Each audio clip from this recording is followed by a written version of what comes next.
You guys are now 14-1 when Jimmy Butler plays. He only had 11 points tonight, but can you describe the impact that he's had on this team? It's a real ball club now. You know, with him on this team, whether he have 11 points, 2 or 30, he make us a real ball club. And when we're a real ball club, we usually win championships.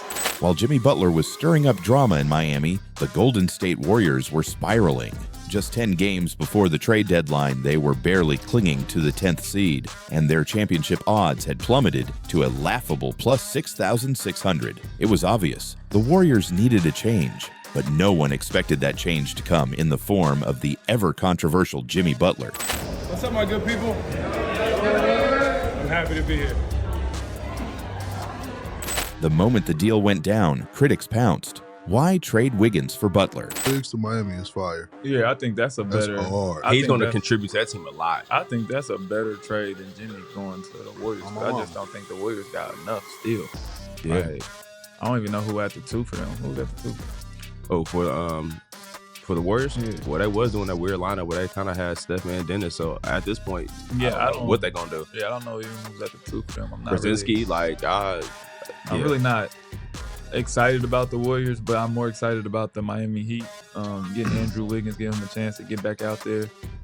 He's one of those guys that can fit on any team because he plays defense. Yeah. And he's always going to get 20 points, 18 or 20 points regardless. Every night. It don't matter. So he's going to fit in easily with that Miami team. How will he fit with Draymond? And why commit $60 million over 2 years? Do you like the move for the Warriors or for the Heat? For the Warriors, because this is it. This is the tail end of their career. So if you're gonna go out with a bang, why not go get a guy like Jimmy Butler who's, when the playoffs comes, you know what he's gonna do. But this wasn't just any move. Steph Curry wanted Jimmy Butler.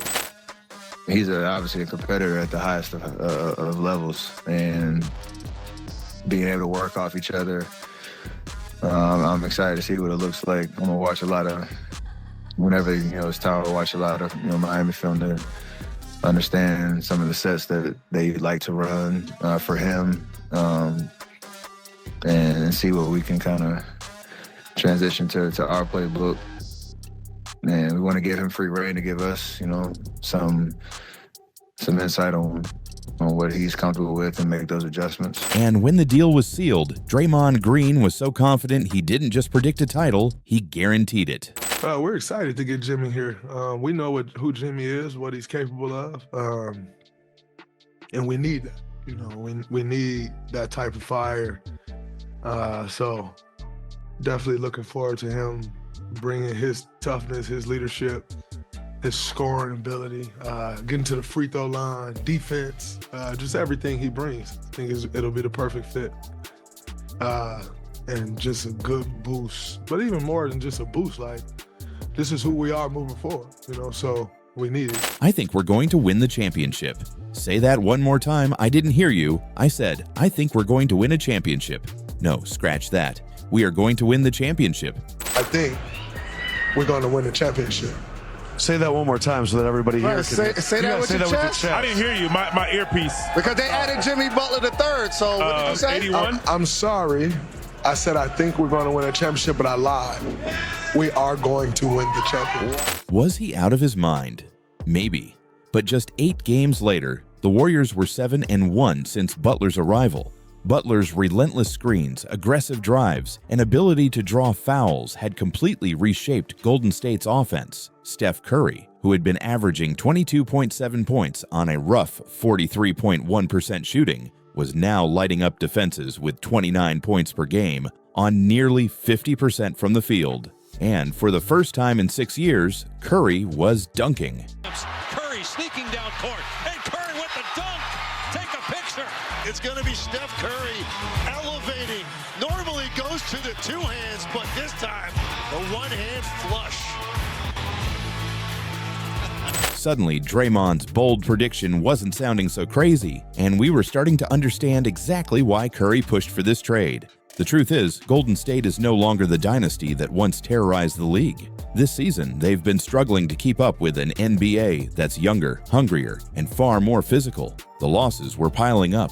A humiliating blowout against the Suns. 7 losses in their last 10 games before the trade. By mid-January, they were sitting at 25th in the West, clinging to a play-in spot by a thread. Their defense was non-existent, allowing opponents to shoot 47% from the field and 38% from deep in those 10 games. The offense wasn't any better, ranked 19th in efficiency, averaging just 112 points per 100 possessions. Something had to change. They needed someone to shift the culture, someone who could bring back that dog mentality. Golden State, he gonna fit more with them because he gonna be felt more involved in the offense. You gotta use Jimmy Butler. Yeah, you gotta. You can't have him standing around. And then what do you give up if you Golden State? And when you Miami giving up a piece like that, you looking for some either they gonna probably want Wiggins. I'm trying to make a run with Steph still doing what Steph doing.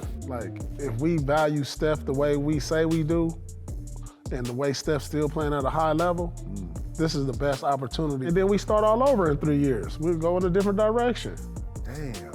You know, that's what it is. I'm gonna extend this window with Steph right now. If I gotta sacrifice a dude that may become something because I gotta step at this dude right here, it ain't gonna be another one of him. So I wanna make sure we maximize another Steph. It ain't gonna be no more Steph. So I wanna maximize this if I can. If I owe that to him. Man, I think he's gonna make the team better, right? Yeah, for sure. Jimmy making anybody better. Most fans assumed that player would be Kevin Durant. Malika, the Warriors have been seriously pursuing Kevin Durant over the last week, but sources tell me that Durant has no desire in a reunion with the Warriors. He does not want to go back to the Warriors, where he won 2 championships, won 2 finals MVPs. Maybe Zach LaVine. Literally anyone except the guy who had already been suspended 16 games this season. At first glance, Jimmy Butler didn't seem like the right fit, but NBA veterans like Jeff Teague had always known what Butler could bring. Naturally, he's a glue guy. Back in Chicago with D Rose and those guys, he did all the dirty work, defense, hustle plays. That's exactly what Golden State needed. Another guy who could guard. And yeah, he can score too, but it's the little things, like Draymond. They needed another Swiss Army knife. He a glue guy from his days in Chicago with D Rose and all those guys. He was a defensive-minded player, did all the hustle things, and that's what the Warriors needed. Another guy who could guard. Also, Jimmy can score, but he do all the little things like Draymond. And they needed another Swiss Army knife type player. So when the Warriors shipped Andrew Wiggins out for Butler, the NBA world wasn't exactly sold on the move. Analysts fixated on Butler's limited three-point shooting, his physical style of play, his injury history, and his infamous locker room antics. The early reactions were brutal. Even after Golden State started 3-1 in their first 4 games with Butler, the skepticism didn't fade. Who do you think afraid of Golden State? Even with Jimmy Butler. Do I believe they can beat OKC? No. Do I believe they can beat the Thunder? No. Hell, I don't believe if the Lakers these last 30 games get into some type of rhythm, I don't believe they can beat the Lakers, let alone dealing with Cleveland and Boston. I don't believe that they're going to win it. Matter of fact, I know they're not going to win an NBA championship this year, but they definitely as hell going to compete. I believe that their ceiling is a first-round exit. Some even argued that Wiggins was the better fit, but what they all missed was why the Warriors made the trade. This move wasn't about numbers, it was about attitude. It was about bringing in a killer who could reignite a franchise desperate for a spark. Jimmy Butler isn't just a player, he's an obsession. Jimmy is an over-communicator, one former player said. He's gonna tell you what's happening before it happens. Some guys hate that. If you're not a real basketball head, if you don't love this game, Jimmy's intensity will drive you crazy. But you know who doesn't get tired of Jimmy? Winners. Jimmy is an over-communicator. You know what I'm saying? Like Jimmy gonna come to you before something ever happened. Like if this happened, we're gonna do this. And I'll be honest with you, I see how people can get tired of Jimmy because if you're not a basketball head, like if you don't love this and you over-communicate like Jimmy and you dot every T, dot every I and cross every T, losers will get frustrated with that. You know what I'm saying? Like if you don't love, eat, breathe this, and more importantly, winning, you can get frustrated with that. So I can see in 2 weeks or 3 weeks, whatever it's been, how someone can get frustrated with Jimmy. Yep. Because most people aren't winners. And so the things that he's doing, like, when I tell you, to me, it's music to my ears. And right now, Butler's energy is changing the Warriors.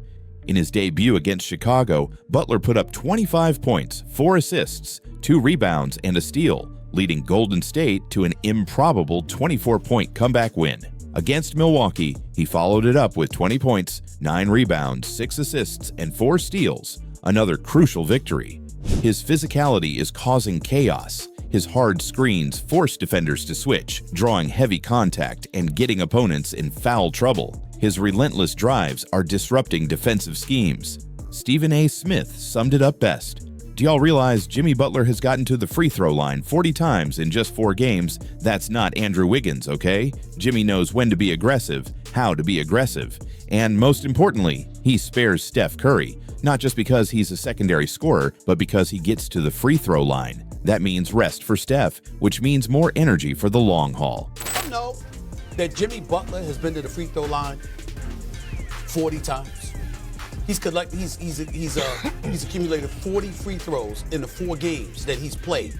So you got a guy that's not Andrew Wiggins, okay, that knows when to be aggressive, knows how to be aggressive, and most importantly, he spares Steph Curry, not just because he can be a bona fide secondary option, but because he gets to the free throw line. Remember who Steph Curry is, and his greatest asset outside of his marksmanship is his conditioning.